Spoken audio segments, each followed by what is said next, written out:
Quizás no tengas un dolor de rodilla, pero acuérdate siempre, conocerse es la mejor forma de cuidarse.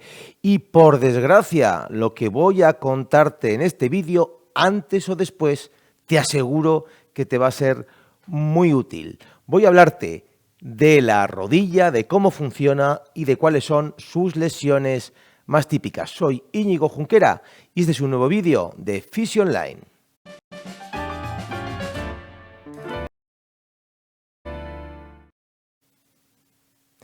Muy bien. ¿Y qué es lo que vas a obtener? ¿Por qué te importa? ¿Sí? Más allá de que, insisto, por desgracia, antes o después cualquier persona tiene un problema de rodilla degenerativo, traumático, del tipo que sea. Bien, voy a ayudarte a comprender la anatomía y el funcionamiento de la rodilla. ¿Sí? Voy a contarte algunas curiosidades que debes de conocer sobre ese funcionamiento y también sobre la patología. Y voy a describir las principales lesiones y patologías de la rodilla. Voy a hablarte un poquito de sus causas y darte de cada una de ellas unos tips importantes, muchos de ellos que seguramente no vayas a escuchar en ningún otro lado. Muy bien, pero vamos a comenzar con la anatomía. Y para eso tengo aquí a mi esqueleto Stan, que tiene esta cinta que vamos a usar como músculo. ¿De acuerdo? Entonces, vamos a ir describiendo primero todos los músculos que actúan sobre la rodilla, ¿vale? Los músculos que se insertan en la rodilla, porque muchas patologías tienen que ver con esos músculos, incluso si estamos hablando de desgaste, ¿sí? Entonces, empezaríamos, las que se insertan en la parte interna. Tendríamos primero el sartorio, que viene desde la pelvis, cruza y va hasta el interior de la pierna. Tenemos el recto interno, que va por la zona interna pegado a los aductores, vamos a decir.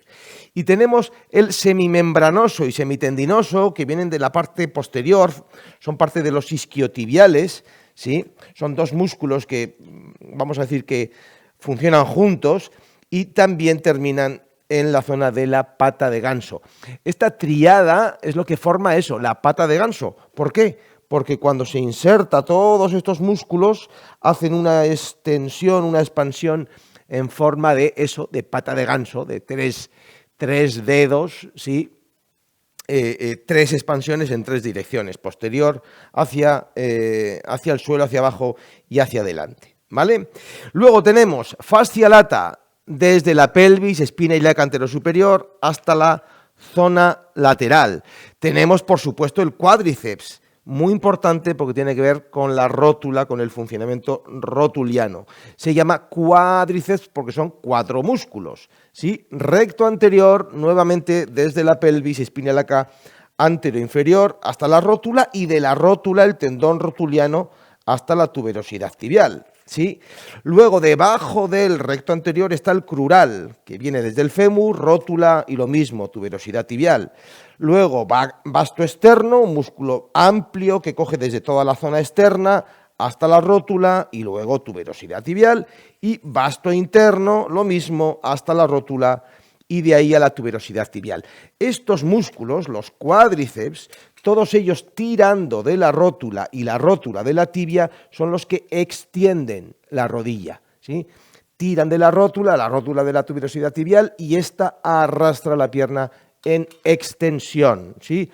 Una musculatura muy importante y muy relacionada, insisto, con la patología en general de la rodilla, con la rehabilitación, ¿sí? Y nos quedaría como músculos importantes, nos iríamos a la parte posterior, nos quedaría el bíceps femoral, que es el que queda de los isquiotibiales, teníamos que van desde el isquión, ¿sí? Hasta la tibia, isquiotibial, ¿sí? Semimembranoso, semitendinoso y el bíceps que va hacia la parte externa hasta la cabeza del peroné, ¿de acuerdo? Luego tendríamos los gemelos, que vienen desde encima de los cóndilos femorales hacia el tendón de Aquiles, gemelo interno, gemelo externo. Tendríamos el popliteo, que es un pequeño músculo que va desde la parte externa del cóndilo femoral hacia la parte interna en la tibia, el plantar delgado que baja desde el mismo lugar hasta para mezclarse con el tendón de Aquiles. Sí, y esa sería un poco la musculatura. Si ahora hacemos un zoom, ¿sí? A ver si nos funciona el zoom. Ahora, si hacemos un zoom a la rodilla propiamente dicha, ¿sí? Nos vamos a ir ya a la articulación. Voy a volver a colocarlo hacia adelante. ¿Sí? Por supuesto, la articulación está formada por 3 piezas, ¿sí? Fémur, tibia y rótula. El fémur, como ves, tiene 2 cóndilos, estos se denominan cóndilos femorales, ¿sí? Que son los que resbalan sobre la meseta tibial, que es esto de aquí, ¿sí? Y ahí dentro, ahí en la meseta tibial, en el lado interno está el menisco externo y en el lado externo está el menisco externo, ¿sí? Que los puedes ver aquí. Aquí se ven, ¿sí? Sería esto de aquí, que es como una media luna, ¿sí? De un lado y del otro, ¿sí? Además, las articulaciones, todas las articulaciones, tienen una envoltura que se denomina cápsula articular. Y la parte interna de la cápsula articular de la rodilla está envuelta por la membrana sinovial, todas las cápsulas articulares, que fabrican el líquido sinovial, que es el que nutre, alimenta y da lubricación a la articulación, ¿vale?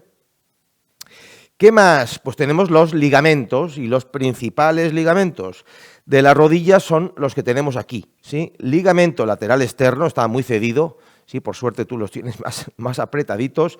Ligamento lateral interno, ¿sí? Y luego tendríamos, si apartamos la rótula, ¿sí? Tendríamos aquí el ligamento cruzado anterior, que va desde delante hacia atrás, desde abajo hacia arriba y hacia atrás, y el ligamento cruzado posterior, que hace justamente lo contrario, va desde abajo y atrás hacia adelante y arriba, ¿sí? Uno protege el movimiento de la rodilla hacia adelante, el otro protege el movimiento de la rodilla hacia atrás, y obviamente el mecanismo de lesión va a tener que ver con eso.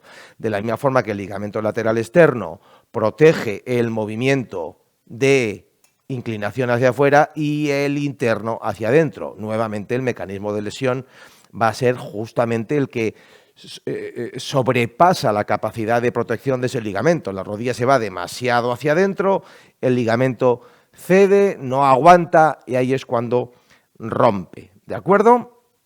Y nos quedaría nombrar una estructura que está presente en general en muchos lugares de la rodilla y en muchos lugares del cuerpo, que son las bursas, ¿sí? Las bursas son estructuras que el cuerpo sitúa en aquellos lugares donde hay muchas fricciones. Las bursas son los abogados del cuerpo, ¿sí? Es un ejemplo, una metáfora, ¿no? Porque se dedican a absorber esas fricciones entre 2 elementos, ¿sí? Y como bursas como más importantes en la rodilla tendríamos la bursa que está en la pata de ganso, ¿sí? Digo, en cuanto a la patología que dan, ¿sí? La bursa rotuliana, ¿sí? Tanto infrarrotuliana, o sea, debajo de la rótula, encima de la rótula, ¿sí? Pero hay muchas otras bursas, ¿sí? Y yo creo que con esto tendríamos todo. Se podría destacar que la rótula, ¿sí? No sé hasta qué punto se ve aquí, tiene una vertiente y 2 vertientes, tiene una forma como triangular, ¿sí? Con una cresta aquí, esta sería la cresta de la rótula, y 2 vertientes que caen, ¿sí? Hacia ambos lados.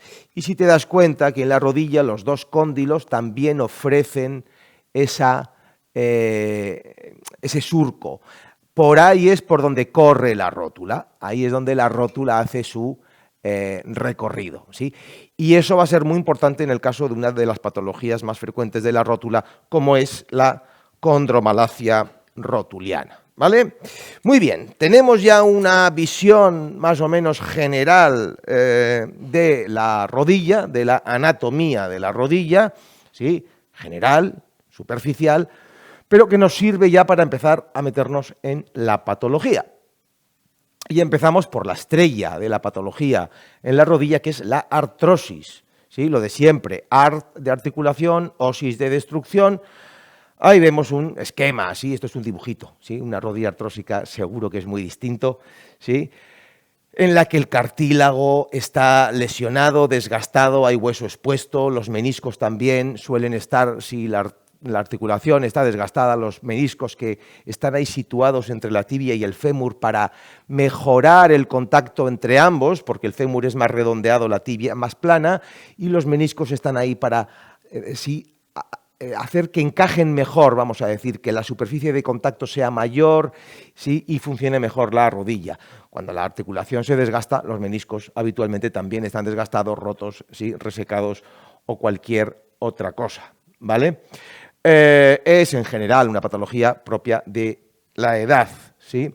Y como puedes ver aquí, sí, podríamos ver que hay una serie de grados. Realmente no se suelen nombrar como tal, no se suele decir grado 1, grado 2, sí, pero he encontrado esta imagen, lo nombra, sí, pero como puedes ver, esto sería, la primera sería una rodilla normal y se ve por el hueco, el espacio que hay, sí, entre ambas piezas óseas, la parte negra, eso es, vamos a decir que eso es que no hay hueso, ahí está el cartílago, ahí están los meniscos que no aparecen en las radiografías, ¿sí? En la segunda ya tendríamos aquí un menor espacio y además ya se empieza a ver aquí como un piquito aquí, ¿sí? La tercera ya hay mayor pinzamiento, a eso se le denomina pinzamiento, ¿sí? La pérdida de espacio. Esto es una artrosis de rodilla de un compartimento, del compartimento, ¿sí? Interno, ¿sí? Pueden ser internas, externas o bilaterales, ¿sí? De los dos compartimentos, ¿sí? Y aquí ya vemos cómo es mucho más acusado, todavía el contacto entre el cóndilo femoral y la tibia es mayor, y aquí ya mucho mayor, ya tenemos esas zonas muy blancas, aquí ya el lado externo también empieza a estar artrósico, muchos osteofitos que son esas, sí, rugosidades, son proliferaciones óseas, sí, tendríamos aquí una imagen de una artrosis de rodilla bien bonita. Vale, ¿qué debes saber sobre la artrosis de rodilla? Pues debes saber que no es necesariamente una enfermedad. ¿Sí? Es como si dijéramos que hacerse viejo es una enfermedad. Pues no, hacerse viejo no es una enfermedad. Es una putada, pero no es una enfermedad. Y por lo tanto, no necesariamente tiene que doler. Hay muchísimas personas que tienen artrosis y no les duele, sí, pero muchísimas. Y una de las cosas que hay que entender aquí es que los síntomas no siempre son por la artrosis. No siempre. De hecho, hay muchísimas veces que no son por la artrosis. Tienen más que ver con los tejidos circundantes, tienen que ver con otro montón de factores que se pueden trabajar. ¿Sí? Factores mecánicos, factores químicos, intoxicación, factores neurológicos, factores psicológicos, influencias viscerales. Va a haber un montón de factores que pueden influir en que esa misma artrosis duela o no duela. Pero tenemos la tendencia, la medicina tiene la tendencia de decir, si hay desgaste, la culpa es del desgaste y además, por lo tanto, no hay nada que hacer, jódete y aguanta. ¿Sí? Pues no. No, se pueden hacer muchas cosas, no siempre van a ser efectivas, pero sí muchas veces son efectivas. Sobre todo si además no te meten en esa idea de que tu rodilla es frágil, no hagas, no subas, no bajas, no coges. Si sales de la consulta del traumatólogo, tú tenías un dolor de rodilla, ahora te han dicho que tienes una artrosis y ya sales con una rodilla que encima percibes como cristal de Bohemia y ya no vas a hacer, dejas la bici, dejas de hacer esto otro, ya no subes escaleras o no las bajas o lo haces con miedo. No, es un error. Es un error, tienes que ayudar a tu rodilla, tienes que darle las mejores condiciones, pero tienes que seguir estimulándola y tienes que seguir considerándola válida, porque no es precisamente el subir, bajar escaleras, hacer, ir, venir lo que hace que la artrosis avance o sufra, ¿sí? Cuando el resto de los factores no están mal, no están bien, si haces ejercicio, si subes o si bajas, la articulación se irrita. Eso no quiere decir que la culpa sea de subir y bajar escaleras y tampoco que la solución sea dejar de subir y bajar escaleras. ¿De acuerdo? Es importante que lo sepas porque la mayor parte de la gente entra en círculos viciosos donde ya no sale. Condromalacia rotuliana, una artrosis peculiar de la propia rótula, ¿sí? Y una artrosis que, a diferencia de la artrosis de rodilla normal, afecta muchas veces también a personas jóvenes, ¿sí? Y si afecta a personas jóvenes es que tiene que haber factores muy distintos, ¿sí? Porque la edad todavía, bueno, la edad en sí mismo es un factor de riesgo de la artrosis. Los años de sufrimiento de una articulación, mecánico, del tipo que sea, pues van acumulándose y una articulación se desgasta. Cuando hay en una persona joven, ya aquí la influencia mecánica, la influencia visceral que altera esa mecánica es fundamental. Y si nos sigues, si conoces un poco nuestra perspectiva, verás que Fit Concept, nuestra metodología, ofrece toda una visión sobre muchas patologías, pero en este caso sobre la condromalacia rotuliana, en la que contemplamos como el riñón, el intestino, incluso problemas uterinos, ovario, pueden tener una influencia sobre la condromalacia rotuliana, que por intermediación siempre de la mecánica, por supuesto. Y, por supuesto, recordarte que tampoco te convierte en frágil. Nuevamente, es que he tenido hace un mes una chica con una condromalacia rotuliana bilateral que estaba absolutamente incapacitada, invalidada, fragilizada, no hacía nada, no se agachaba, se había tragado con patatas ese mensaje de incapacidad y lo llevaba a cuestas como una losa. Fue empoderarle, ¿sí? De la misma forma que está el proceso de fragilización, está el de empoderamiento, que es lo contrario, ¿sí? Ayudar a esas rodillas, sí, por supuesto, ayudarlas con terapia manual, con el tratamiento de fitoterapia, con todas las cosas que podemos hacer, pero además empoderarla y ayudarle a ir dando pasos en una actividad. Y cuando vino por segunda vez, había cambiado por completo, hacía prácticamente de todo y tenía muchos menos síntomas, porque justamente la actividad física, lejos de perjudicar a tu condromalacia, si le ayudamos bien a la rodilla previamente, lejos de perjudicarle, le beneficia. De hecho, a esta chica le he pautado hacer sentadillas. ¡Oh, sentadillas! Si tienes condromalacia dirás, ¿sentadillas? ¡Pero estás loco! Sí, sentadillas. Muy, muy estimulante y muy saludable para las rótulas, insisto, si previamente les hemos ayudado de otras formas. Lesiones meniscales, ¿sí? Aquí vemos la tibia desde encima, ¿sí? Y los meniscos son esas estructuras que hay a los lados. Ahí vemos dos roturas tipo, ¿sí? Una que es como en asa de cubo y la otra longitudinal. Hay muchos más, hay del cuerno anterior, del cuerno posterior, hay roturas complejas, hay mucha variedad de roturas. Pero aquí hay una cosa importante, ¿sí? Bueno, que pueden ser obviamente del menisco interno o menisco externo, ¿sí? Mi experiencia, no he mirado una estadística, ¿sí? Aunque seguro que la hay, pero mi experiencia es que son más frecuentes del menisco interno, ¿vale? De varios tipos, como te decía, y sobre todo aquí creo que hay un elemento importante, y es que no tiene nada que ver una rotura de menisco de una persona joven con una rotura de menisco de una persona mayor, no sé, que empezamos a considerar mayor, 50 años hacia adelante, ¿vale? Una rotura de fibras de una persona joven podemos atribuirla a un factor mecánico, un mal gesto. De hecho, suelen ser muy típicas. Yo he conocido gente joven que de repente un giro, ¡clac!, y se ha roto un menisco. Esas roturas de menisco van muy bien, son perfectamente adecuadas para la cirugía.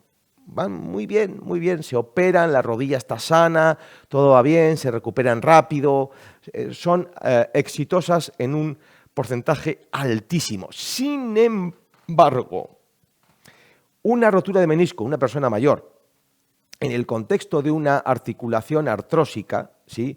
Que además no solo es que el menisco está roto, está desflecado, está seco, está resquebrajado, está viejo, ¿sí?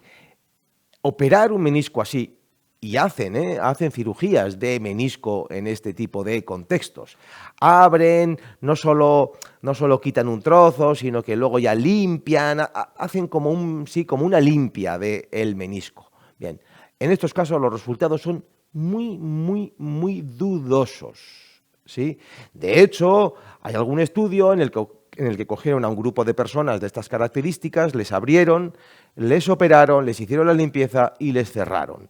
Y a otro grupo les abrieron, una vez abiertos se dieron una vuelta, volvieron y cerraron sin hacer nada, ¿sí? Y el paciente que se había entregado para ese estudio, ¿sí? Nunca supo si a él le habían hecho la limpieza o solo le habían abierto y cerrado. Bien, el resultado fue que la mejoría en los primeros y en los segundos fue idéntica. En ambos casos mejoraron poco, ¿sí? En ambos casos mejoraron, pero en ambos casos mejoraron poco. Digo pocos individuos. Algunos no mejoraron nada y en otros empeoraron por hurgar, ¿sí? Entonces, los que mejoraron lo podemos atribuir obviamente al placebo, ¿sí? Porque la cirugía es el acto terapéutico con más efecto placebo que existe, ¿sí? Entonces, yo a una persona mayor que le ofrezcan una limpieza de rodilla, de meniscos, tal, yo sinceramente lo desaconsejo. Y como último mensaje importante, saber que puedes vivir con un menisco roto. Yo tengo el menisco interno de mi rodilla derecha roto desde hace muchos años. Hubo una época bastante larga, 2 años, que me molestaba, incluso por épocas me dolía, me jodía al caminar, a cada paso. Yo soy bastante terco y perseveré en cuidarlo, ¿sí? Ahora mismo llevo, no sé, 10 años, 12 años, 15 años, absolutamente en silencio.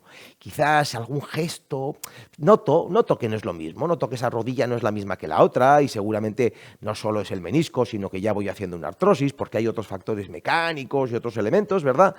Pero ahí está, calladito, 15 años en silencio. No estoy diciendo con esto que no te operes, no, nunca nadie, no, pero bueno, que cuando menos antes de operarte trata de darte la oportunidad de encontrar un equilibrio en esa rodilla, en ese menisco. Más lesiones ligamentosas.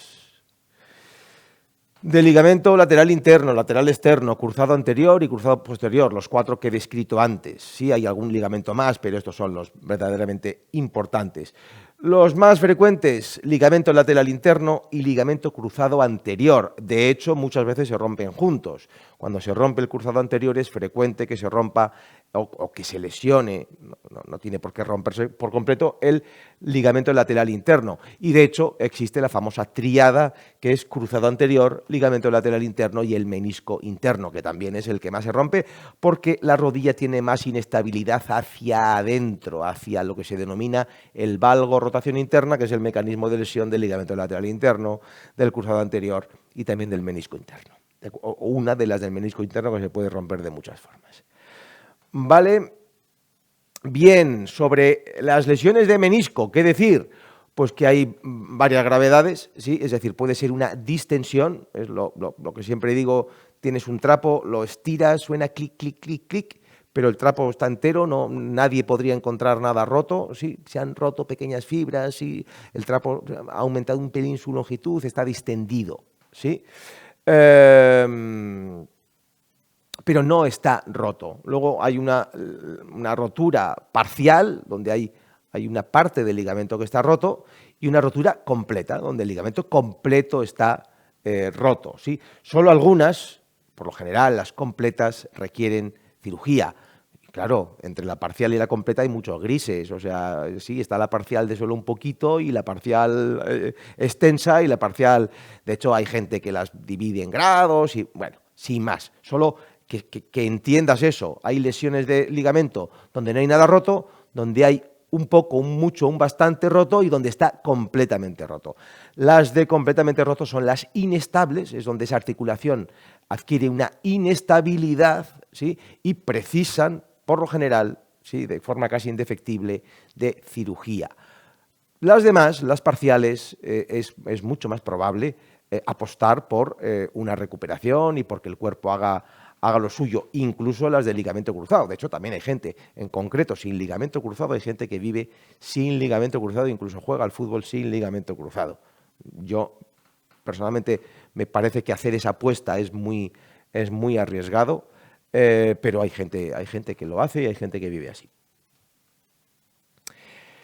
Tendinopatías, tendones, hemos nombrado pata de ganso con sartorio, recto interno y semimembranoso, sobre todo, el semitendinoso participa menos. Fascia lata, tensor de la fascia lata, tendón rotuliano, ¿sí? Bueno, que no sé si lo sé, eso es. Tendinopatía rotuliana, lo que se denomina rodilla del saltador, que puede ser infra o suprarrotuliana, es decir, encima de la rótula debajo, más frecuente la infrarrotuliana, ¿sí? De la fascia lata o rodilla del corredor, de la pata de ganso o rodilla de la mujer, porque no me voy a meter ahora, pero por factores viscerales es mucho más frecuente en la mujer, y del bíceps femoral, bastante menos frecuente que las anteriores, ¿vale? Con respecto a las tendinopatías, ¿qué debes de saber? Pues que no es lo mismo tendinitis que tendinosis, ¿sí? Las tendinitis son muy poco frecuentes, las tendinitis solo se dan de forma aguda. La tendinitis es la caliente, es la que se da justo con el ejercicio, después del ejercicio, y dura muy poco. Las itis son autolimitadas en el tiempo, tienden siempre a la resolución, pero claro, hay tendinitis, vamos a decir, inflamaciones que son subclínicas, que no dan ningún tipo de clínica, es la inflamación de bajo grado, que se le llama, ¿verdad?, que van degenerando el tendón, ¿sí?, y lo van llevando hacia una osis, ¿sí? Osis es destrucción, envejecimiento, itis es inflamación. La tendinosis es el envejecimiento, resecamiento, destrucción del tendón del tejido tendinoso. E insisto, es la consecuencia de unas cuantas itis más o menos agudas, pero también de ese proceso crónico de inflamación de bajo grado, subclínica, que está ahí, ¿sí? Una agresión tras otra, un entrenamiento, un sufrimiento mecánico tras otro y otro, que se van acumulando, van degenerando el tendón hasta llegar a esa tendinosis. Lo que nos encontramos los profesionales, los fisioterapeutas, cuando tú vienes a mi consulta con un dolor en la rodilla tendinoso, por lo general, son tendinosis, es lo que tratamos, ¿sí? Y se les ha llamado siempre tendinitis, pero bueno, pues lo cierto es que si somos rigurosos, es más riguroso llamarles tendinosis, ¿de acuerdo? Sobre las tendinosis, que es importante que sepas que también tienen mucha influencia mecánica y que por lo tanto también tienen mucha influencia visceral, que en general los tendones, no lo he puesto, pero en general los tendones llevan muy bien el movimiento, llevan muy bien que se les pida, es decir, raramente hay que parar, ¿sí? Es un tejido muy resistente, muy agradecido, ¿sí?, al tratamiento por lo general, sobre todo si además le quitas las causas mecánicas y viscerales que le puedan estar afectando. Y como última patología, sí, más o menos importante, están las bursitis, las inflamaciones de las bursas. Es cuando el abogado que está entre el marido y la mujer, que se están, sí, a ver si llegan a un acuerdo, al abogado se le hinchan las pelotas y dice que se acabó. Yo ya no aguanto más fricciones de un lado y otro, me inflamo y se acabó. Bien, pues cuando al abogado le pasa eso, cuando a la bursa le pasa eso, una bursitis, suelen, no siempre, pero suelen ser inflamaciones voluminosas, con mucho líquido. Las bursas tienen una pequeña cantidad de líquido dentro para asumir esa fricción, y cuando hay una bursitis lo que hacen es producir mucho líquido, ¿sí? Hacen inflamaciones voluminosas, inflamaciones por lo general frías, ¿sí? Y debes de saber que a las bursitis no les va bien el movimiento, igual que a los tendones les va muy bien, a las bursas para nada, prefieren muchísimo más la quietud, sí, no les gusta el calor, tampoco les va muy bien el frío. En general lo que les va bien a las bursas es que se les deje en paz, ¿sí? Es ese abogado que ha aguantado y ahora no quiere nada, solo quiere que le dejes en paz, ¿sí? Y por lo mismo no les va bien la terapia manual, no les va bien que les hurguen, que les toquen, que les masajeen, nada, no quieren nada. En fisioterapia, y ahora hice un vídeo hace poco sobre las bursitis, monográfico, ¿sí? Pues hay ahora técnicas que parece que están funcionando, invasivas, electrolisis, percutánea intratrisular, ¿sí? Pero bueno, en general, lo que les va bien es dejar pasar el tiempo. También tienen sus influencias mecánicas y viscerales. No sufren porque sí, sufren porque hay algo que no está funcionando bien mecánicamente. Y como problemas menores, porque son menos frecuentes o dan menos problemas, el quiste popliteo o quiste de Baker es más frecuente, pero no suele dar tantos problemas. El ratón articular, que es un cachito de cartílago, un cachito de menisco, que se ha desprendido y está dando vueltas por la rodilla y puede que no dé ningún problema, pero de repente se queda atascado y se genera un bloqueo de la articulación. Se le llama ratón por esa idea de que va corriendo por ahí, ¿no?